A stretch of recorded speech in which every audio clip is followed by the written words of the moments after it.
Education Innovation Roundtable, hosted at the NUC's Julius Okogie boardroom here in Abuja.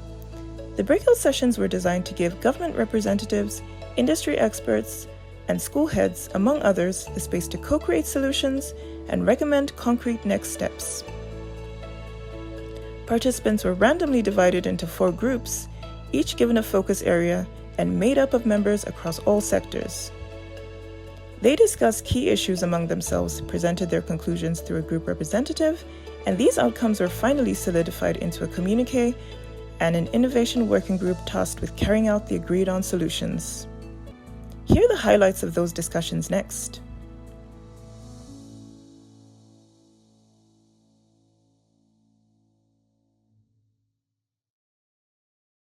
So I'm backed by my people.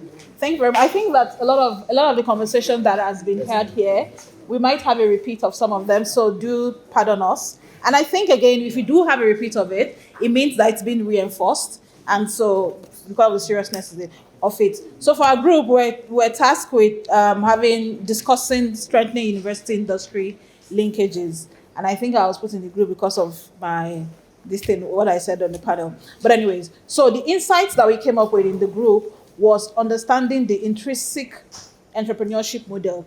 And we talked about that being that our entrepreneurship model must be responsive to local needs and local challenges. So when our young people are able to tell or to understand that these are the challenges that are seen in our environment, how is the education system being able to respond to that? All right. Innovation fund development.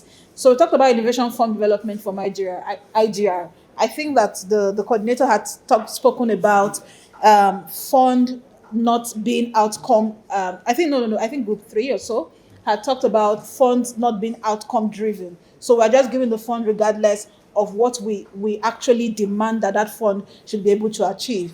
So those are some of the insights that we came up with. And I think I'll add here as well, how do we begin to get IGR from universities? It's also through the alumni network, all right?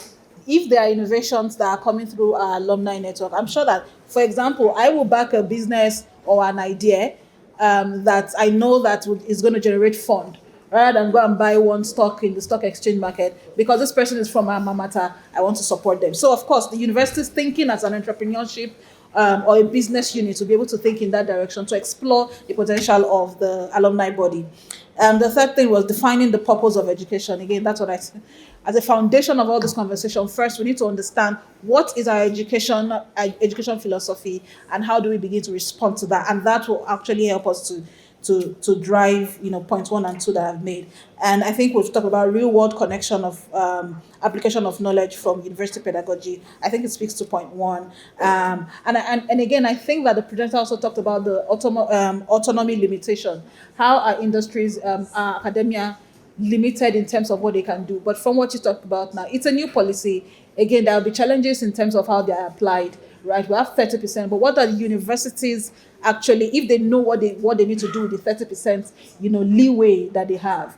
I think it's something that we then need to start to advise them in that direction. So what are the outcome of the challenges from what we just talked about? One is that university is working in silos, hence why, one, they really cannot even make do of, challenges first. Okay.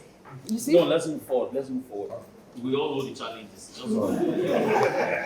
Okay. All right. So, outcome, universities working in silos. University working in silos. This is an issue, of course, from the when we talked about autonomous limitation. So, if the universities have hitherto, right, have a relationship with industry, the 30% leeway that they've been given, of course, they will automatically know what to do with it, because it will be responding to the challenges of their, what it will be demand-driven, meaning that the industries are demanding for the skills, so they can apply that 30% to it. Education and knowledge isn't applied to real-world problems. So we did talk about, we're using an example of mathematics and how mathematics and fraction is applied in real world, in real estate, for example. So if you have a plot of land, how do we share this? How do we ensure that the pedagogy in the classroom, the conversation in the classroom is actually being tied to real-world experience and not it, being really based on theory and disconnected from real life. And then we talked about also that the education isn't sector sector and industry centric. So it's typically, and that's why the conversation will be like, oh, Nigerian youths or graduates are not employable. The reason is because there is a far gap between what they're learning in school and what the industry demands. So again, our university education is somehow sector and industry agnostic. Recommendation in terms of short-term, long-term, medium-term, and long-term. One, the first thing we say that at the base of it, we should define the philosophy of our education so that it's responsive to the needs of today and the needs of tomorrow, which then means that the philosophy of education needs to be steeped in sustainability. All right. And then the second thing in terms of, and when we talk about short term, when we mean something that can be done tomorrow, Wednesday, at the very latest, next week, Monday. Right. Then the second thing is incentivize industries who are involved in academic activities and vice versa.